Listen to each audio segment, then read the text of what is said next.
the way forward, then I can't get that hood, the light in there. Hey guys, I'm Andrew, and this is my 2001 F350.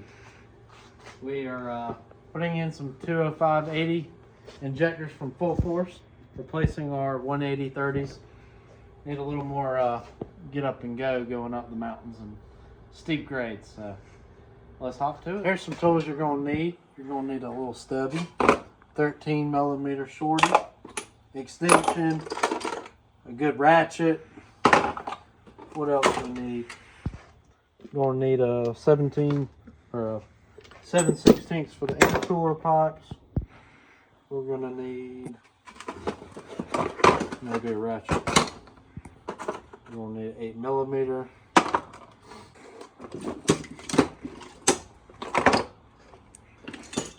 Injector pry bar, Harbor Freight. You can tell I've used it on things that I shouldn't have. It's a little bent.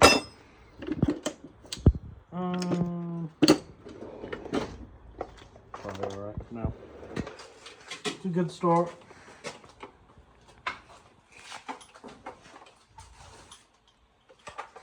Milwaukee.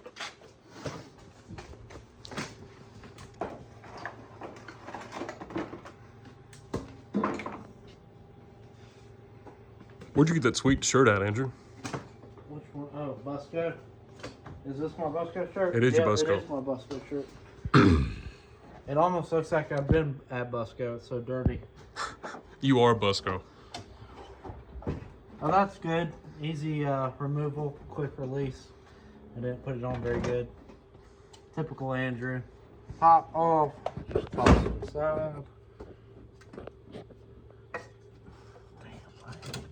Andrew, have you ever thought about Is your being boot ever a bitch on the turbo? It is, very. Mine is an absolute. What I do is I shove my hand actually all the way down inside it. I wedge my hand. Yeah, I'll use it like almost like a, it's like a punching horrible. bit or something. Yeah. I wish they flared them out or something. Usually You gotta spray them off real Yeah. good with brake cleaner. I'll take some heat. I'll actually heat the middle of it up so it's more pliable. I can't stand their pain in the butt. Unplugging the glove plugs. I'm doing all these little pigtail connectors. The one you just broke? I broke the pigtail coming off the engine harness. When you buy new valve covers, they come with them. You just splice them in. You having fun, Mr. Marps? I am not having fun. Why not? You love this. I'll have fun once I hear How's it going, Andrew? Going good. We just pulled all the glow plugs on this side. Now we're going to do the injector hold down bolts. Just take off the lower ones, the upper ones stay. I'll loosen them and then I'll spin them off.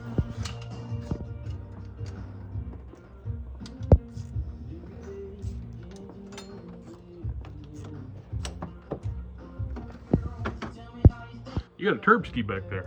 I did. I got a KC Stage 2 on there. Kept going through stock turbos. Hey, KC, if you want to sponsor a buddy. I'll take another one. Yeah. Or Blake needs one. Blake needs one on. I already have one. Hey, my eBay kits work just fine. But you'll take a KC. KC, if you reach out to me, I will definitely take one. Good looking out, Andrew. He's doing great, guys. This truck is Andrew's done a lot to this. I'm really proud of him. You know, yeah, she got some dings and dents, but honestly, he does the best what he can with what he has, and it's come a long way. He did. I'm not gonna take any credit because I didn't have whatsoever, but he just got these white springs powder coated. Who did your powder coat, you said? Hayden Miles at Naked Metal Fab. Naked Metal Fab, Hayden Miles. A shout out to him, he did this. Like 170 bucks, you said? Yep. So, and then your boy, of course, I did powder coat the diff cover, so I'll take credit for that one. Really dirty, but you know. Anyways. And then there's the other side. If you guys are interested in these wheels, what are these?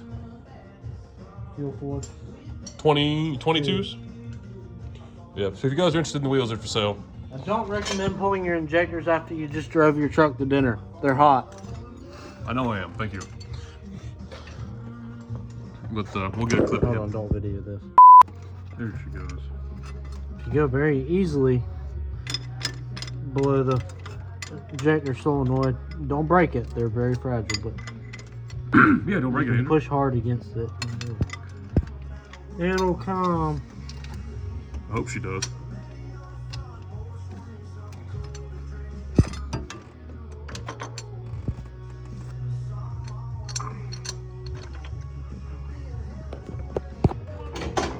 That's your first one, right, Andrew? And it's hot.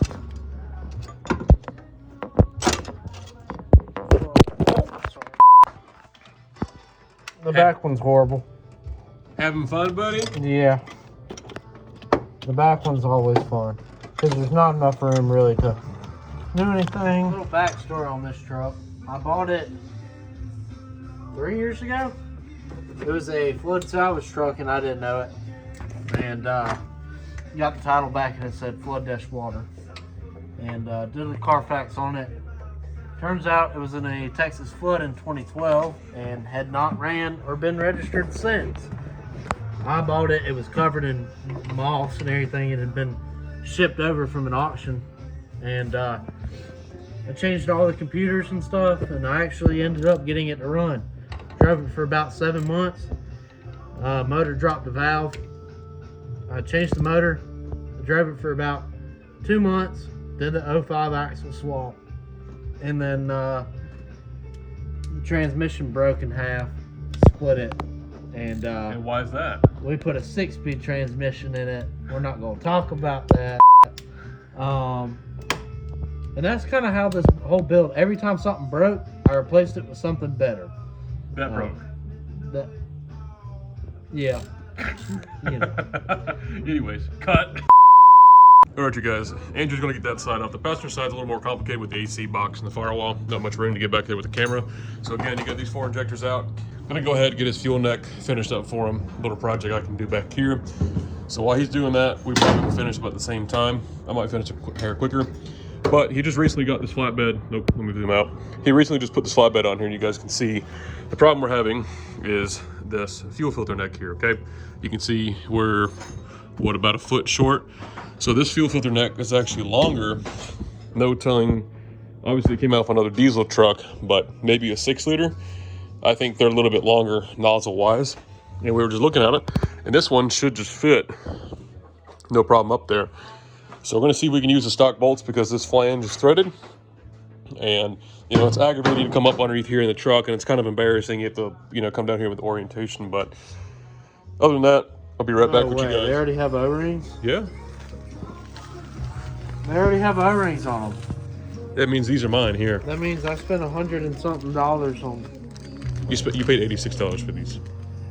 these. Yeah, you sent me a picture of them. I think. No, they were $9.99 a piece. Yeah. $80. I can't do math, y'all. So I Andrew, went to college, but not for math. What you want to do is make sure this is on, make sure the copper washer is tight.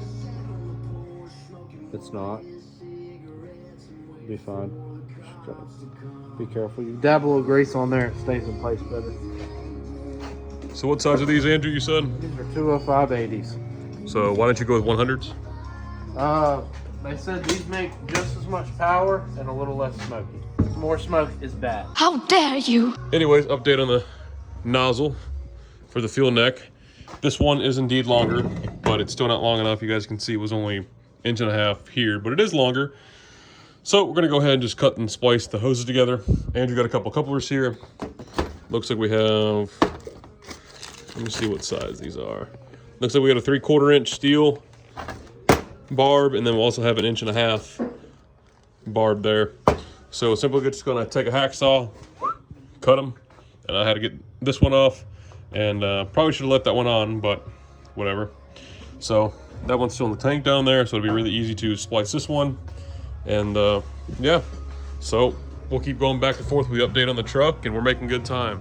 Check it out, guys. A functioning gas cap for Mr. Andrew. Hello. Look at that. Much more professional. Pulp and pump. More uniform looking. Again, using stock bolts. The only thing he had to get was just the 2 couplers. 1.5 inches, and then the other one was 3/4. And obviously this overflow, the vent, whatever you want to call it, is up. Usually like this, but you know, worst comes to worst, it can always go down. We have a nice gradual incline, kind of comes up, then it goes back down in the tank, and then we have the connections in there. I reused the stock sheathing. Yeah, I kind of spliced it in a kind of iffy spot, but it's all right. Again, this is just a vent or an overflow hose, and then yep, we got the main all connected, clamped up, and now no more zip ties. So the little details, and then Andrew is working on the driver's side bank, passenger side bank's on. How's it going, Andrew? Going good. We're swapping oil ports. You want to tell me what you're talking about that Full Force didn't tell you? When you buy new injectors, sometimes you have to take the oil ports off your old injectors and swap them over. Oil spouts. And that's the Professional Installer 1000. Yeah. Stick with tape around the end so you don't get metal all in your wood all in your motor. Yeah. I'm tired. It's past midnight here. Yeah. It's he's tired, I'm not, but so I've again, been working on it all day. yeah, he has. I kind of didn't come in until after 5 o'clock. So, but anyways, again, replace your UVC harnesses with their crag jar out if you guys have a valve cover leak, obviously. If not, reuse them. Make sure your connectors are good. And most importantly, do not lose these little metal clips that lock on to the solenoid on the injector body. Dear God. We're making progress. Yeah, we'll be right back, guys. All right, you guys, it's like 12:30. Andrew got all injectors in. I'm currently, glow plugs are out. Currently eating because I'm twice his size. Anyways. We're gonna turn it over, shoot all the oil out of the cylinder.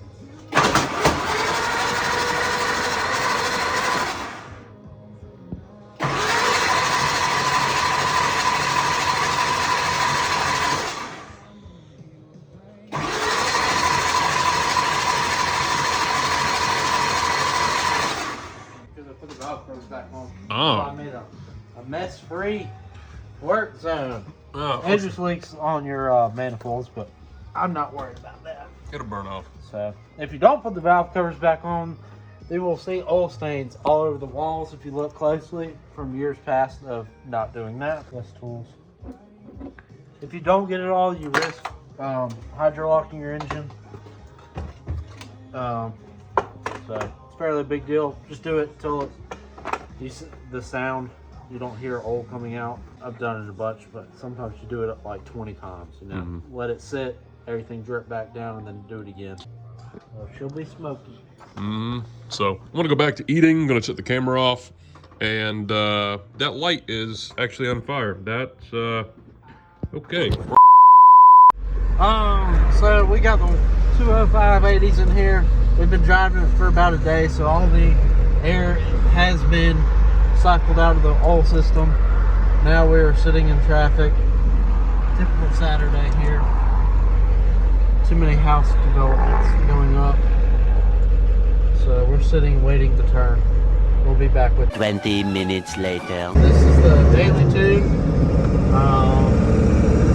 Very minimal smoke, not crazy power. And we're gonna wait for an open road here. Open her up. My ball joints are pretty bad, so it gets a little shaky.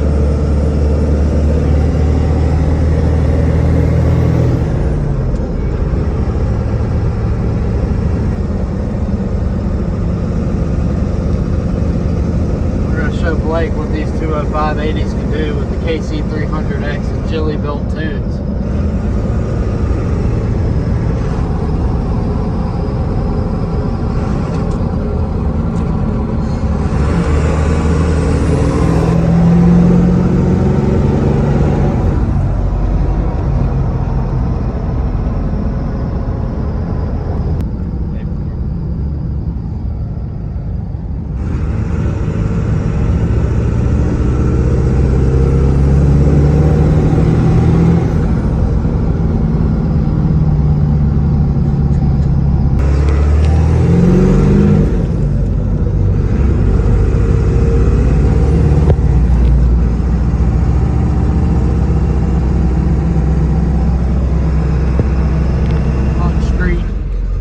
It's the most enjoyable all around tune.